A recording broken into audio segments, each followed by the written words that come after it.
going on, guys? It's your boy Jay Custer Gray here from Anime Escape with another My Hero Academia review, episode 23. I know last episode I put out, I said 21. I did go in and try to correct that as much as possible on the YouTubes and whatnot. So yeah, this is episode 23, Tenko Shinmura Origins. It's about to be rough for the heroes. So, this is just about to be rough for the heroes. Everybody getting power-ups. Everybody getting power-ups, and it's just ridiculous. So, kick my shoes off real quick, get comfortable, let's do this. So, episode 23 starts off with Twice trying to heal Toga. So, I think he comes up with the idea of coming up with a copy of her to do a blood transfusion or something like that to get her up and running and stuff.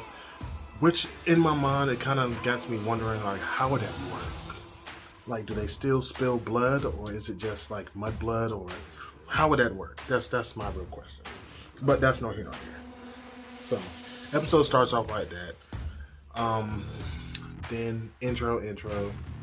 Then it cuts to Spinner going at, which I didn't know his name at first, but his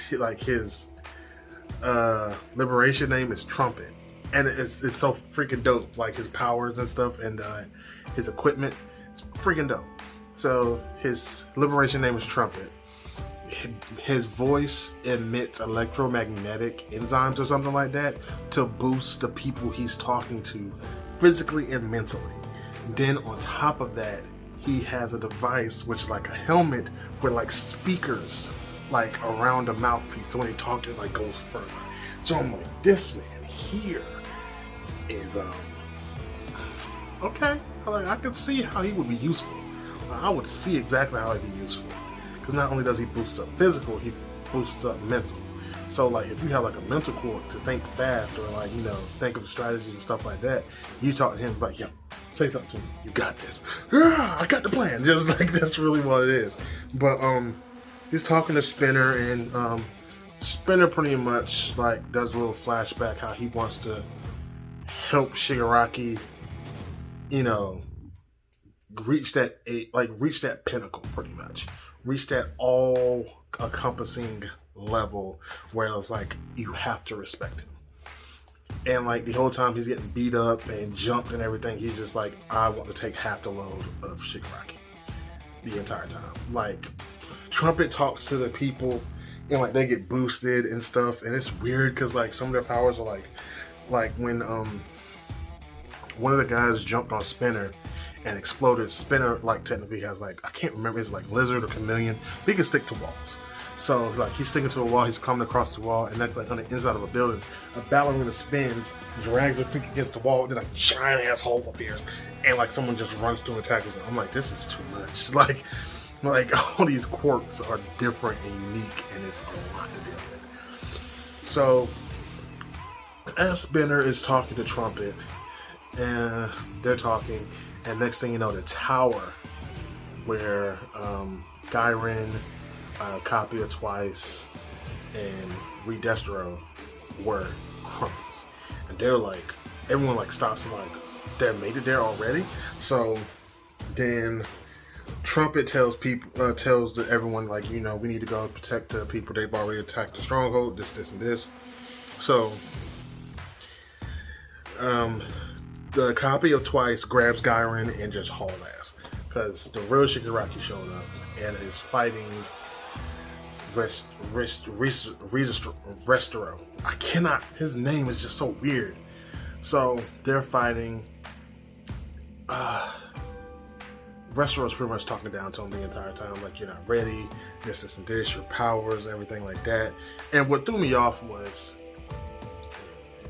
Restoro had grabbed Shigaraki by the palm of his hand with his like fingertips, which he made sense now that I think back on it. He was like, your fingertips are the one that controls the power.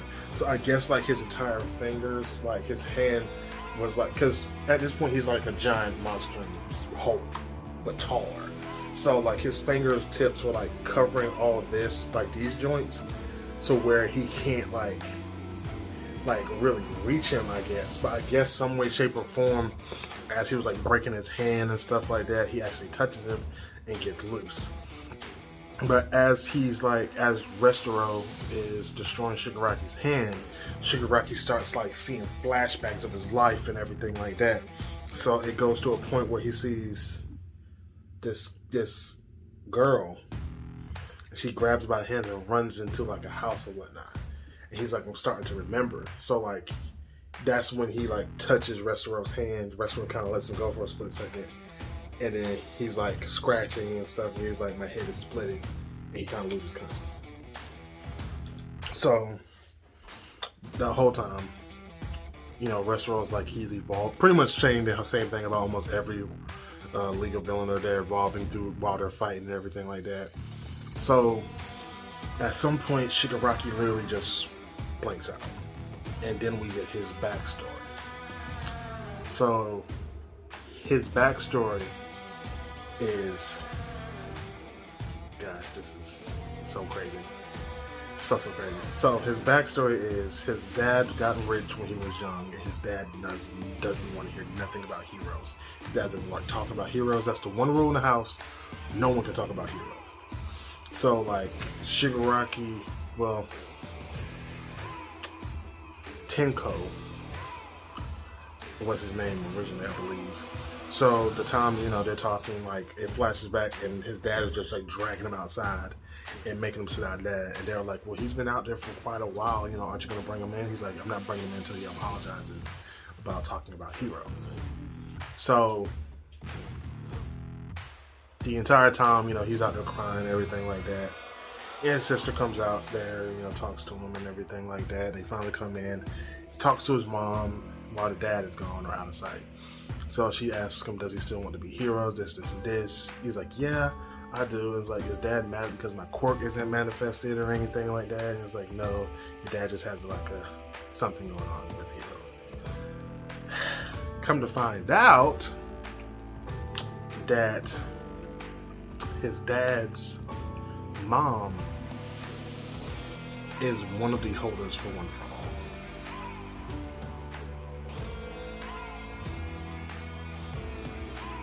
Is it awful? No, it's awful. My bad. No, it's One for All. I can't. It's one of them. You know what I'm talking about. So that's why. And like, there's a note saying that she pretty much apologized about not being there for him growing up because she had to go. So a little before that, the sister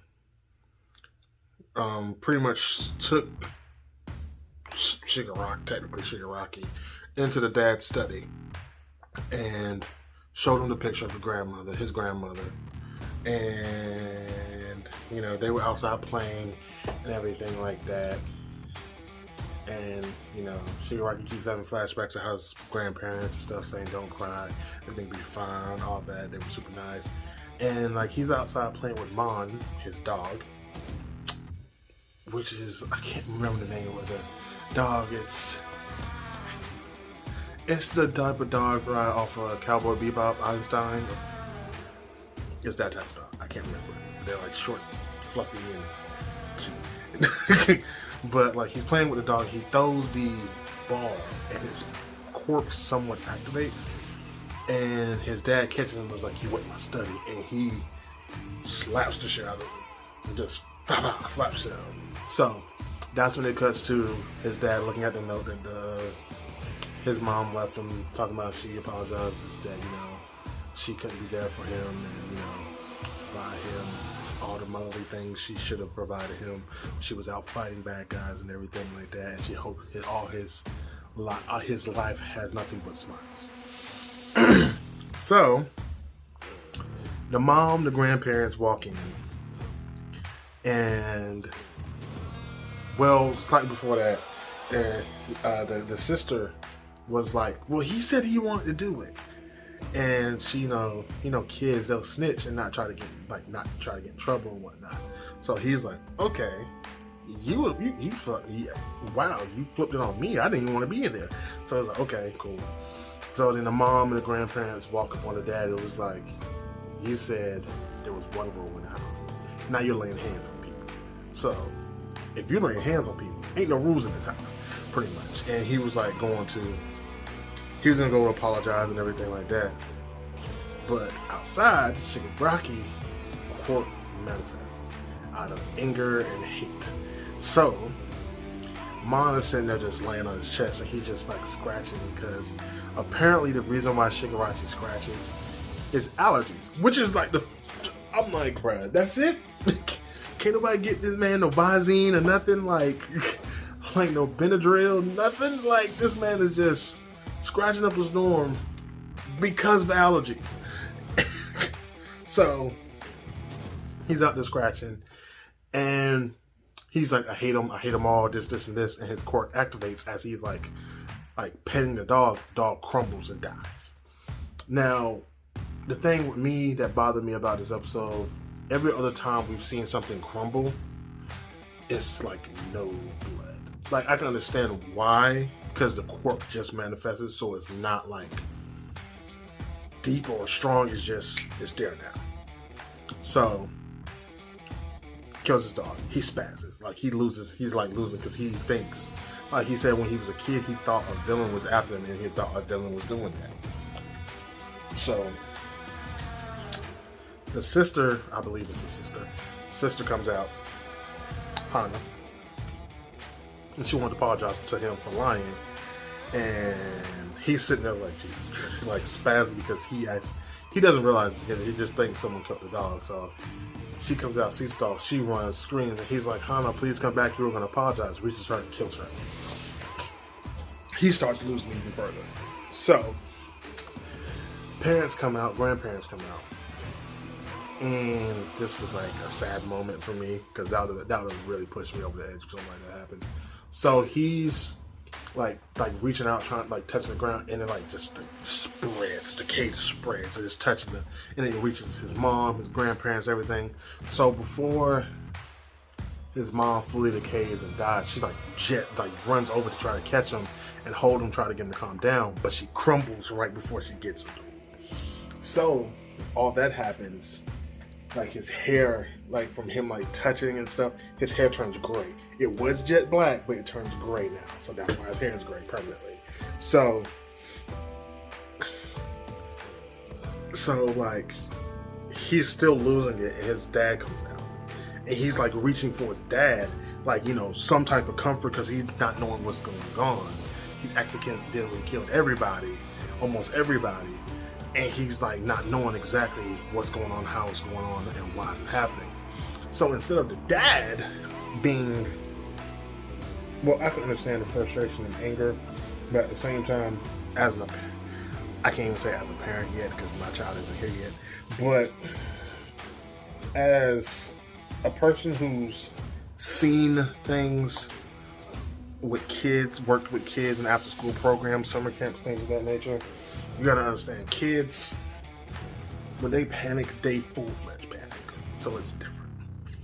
So you're supposed to interact with them with a calming, soothing voice and reassure them to calm them down, that everything's gonna be okay. Not his daddy. Hell no. His daddy went and grabbed some type of pipe and struck the shit out of his son, like across the face, like some jailhouse, pool stick, nightclub fight type shit. He's like, "Foul!"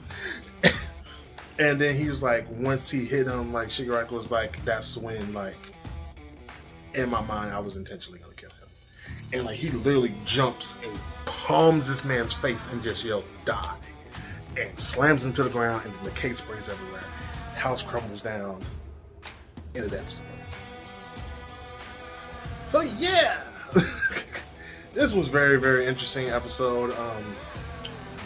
Was not expecting this, so I know for a fact next episode Shigaraki is gonna fully evolve his quirk. But thank you guys for watching. Thank you guys for staying tuned. Stay true, stay savage, people. I'm out. Bye.